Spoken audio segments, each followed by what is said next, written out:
what's not to die.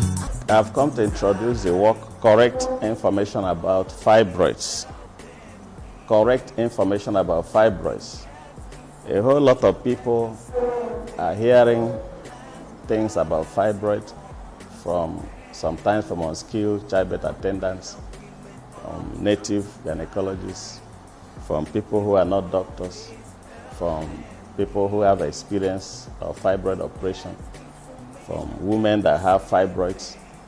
People are getting information right, left, and center about fibroids, and most of this information they are getting are wrong. And because they have wrong information, it affects the way they respond to fibroids. Many of them go to unskilled birth attendants, many of them go and take native medications and worsen their problem. Of course, what are fibroids? These fibroids are tumors or benign tumors. Tumors are growths in the womb of a woman, especially during the reproductive age. These growths are benign because they are not cancer, but we have also found out that sometimes fibroids can coexist with cancer of the womb. And there is a whole lot of challenges that fibroids cause, especially recurrent miscarriages, heavy menstrual flows that may make somebody become anemic. And of course, fibroids can kill through anemia. It can impinge on the ureters.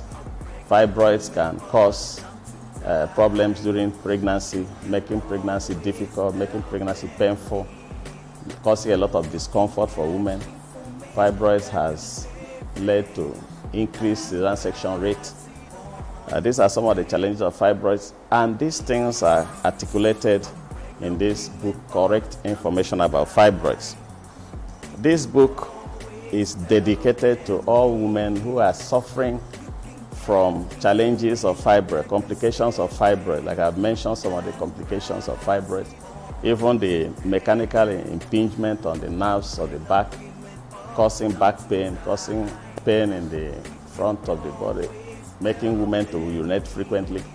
So women that are suffering from challenges of fibroids, complications of uterine fibroids, especially when it has grown big above the pubis and entered the abdomen, displacing some organs. This book is dedicated to these women who, out of fear of surgery, they have refused to do something about fibroids. So by reading this book, such women can benefit and make a decision to have the fibroids removed.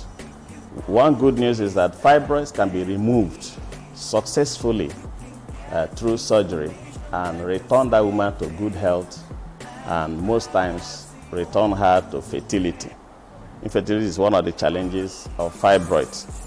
Now, this book is on a mission to dispel fear about surgery, because one of the chapters deals with a case of fibroid operation that was done in our facility, in a teaching hospital where I worked, and describe the process of fibroid operation to dispel fears about this surgery, that the surgery is entirely safe in the hands of those who are trained gynecologists to handle this problem. So the other aspect of this book that is very, very unique is that the book has a glossary. The glossary talks about technical terms or technical sentences or terms that are not ordinary English language. These terms have been explained at the glossary, and the glossary is in alphabetical order towards the end of the book. And even some words received immediate attention in the text through enclosed brackets. So the idea is that this book can be read by those who are not doctors, by those who are not nurses, by those who are not surgeons, and it can also be read by those who are surgeons. So it's a balance between medical knowledge and terms and the layman's language. The idea is to bridge the gap of knowledge between the surgeons and those they take care of, so that those they take care of can actually take advantage of the surgical expertise that the surgeons have. The book is on a mission to dispel fear of surgery. The book is on a mission to give correct information to avoid our people going to charlatans for treatment that avail them nothing. Most of them take these treatments and the fibroids remain. Some of them die for nothing when they should be alive.